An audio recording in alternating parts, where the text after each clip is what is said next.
One form of money like shells works as long as we're all on the same level in terms of our technology.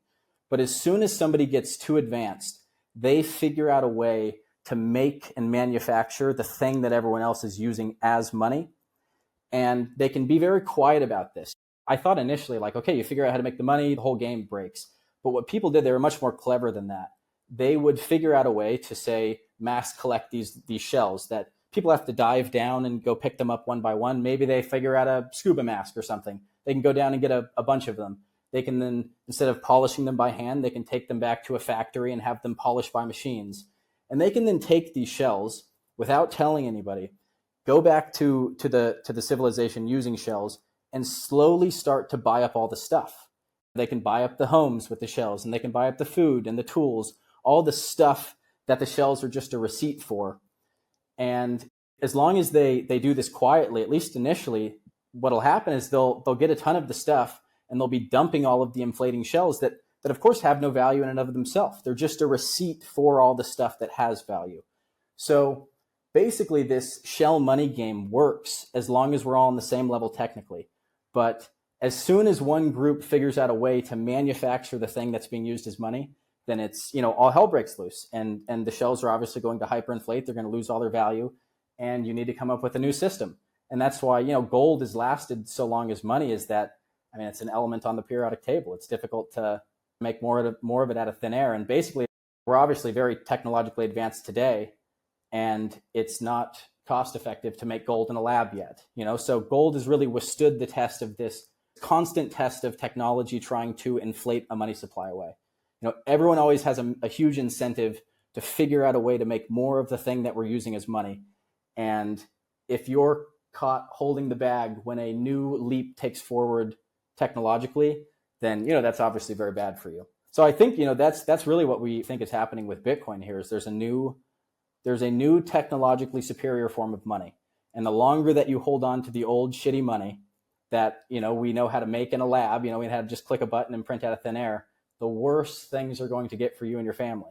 So there's some real it's an imperative. It's not really optional. You don't get to opt into this game. Everyone is playing the game by default. If you're using a form of money that somebody else can make out of thin air, you're going to be exploited, plain and simple. And that's I think that's why we are so lucky to do what we do, because it's fun to be able to warn people about this coming threat. It's really it's serious stuff, but it's very valuable information. Assuming we're right. I know nothing, of course, that's for sure. But there's always a possibility we're wrong. That's life, right? You can be wrong at any time about anything. Some things that are resonating for me, though, as you talk through that. First of all, when you make a really simplistic example of the seashells and how the seashell as a form of money can be corrupted, that's what's happening today, ladies and gents. For the people out there that are listening, you're getting rug pulled every single day because central banks exist. And if you live somewhere that has a central bank, which is everywhere, then you're getting inflated in some ways. And so the first time I heard the phrase inflation is a stealth tax, I was like, what do you mean?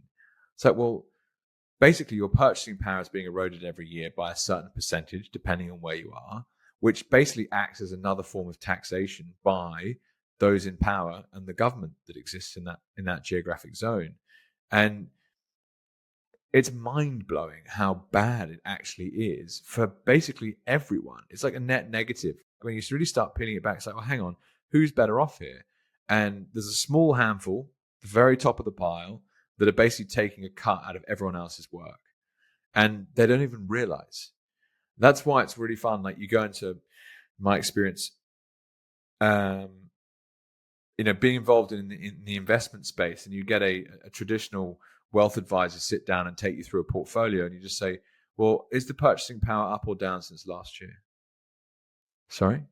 They don't know how to answer, right? They give you a whole lot of nominal results. It's like, well, hang on, what's the CPI? Our CPI was this. Okay, well, how many times has CPI been changed in the last 50 years since the gold standard was officially ended? Okay, what's actually in the basket of goods that the CPI is comparing it to? Everything I actually want to buy, whether that be like high quality steak, a house, or whatever, quality item might be, it's gone up in price. So you're telling me that this portfolio you're presenting to me is actually increased in purchasing power? Forget it. But they're not incentivized to actually do that. And that's this perpetual, another great book being When Money Dies. Like, people in Weimar Republic, 1920s Germany, thought they were all getting rich, and they weren't. Yeah, it's the danger of using something as your denominator that's not stable.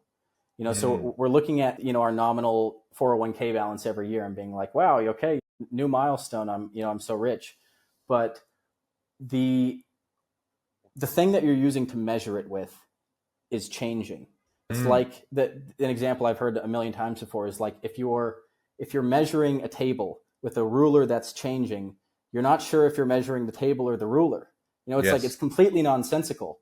And I think that's what we're doing with, a lot of our like net worth calculations and stuff, where, like you said, people think that they're getting richer, but they need to think one step further and be like, okay, actually the house got more expensive, the house that I want, it ran further away from me than I made progress towards it this year.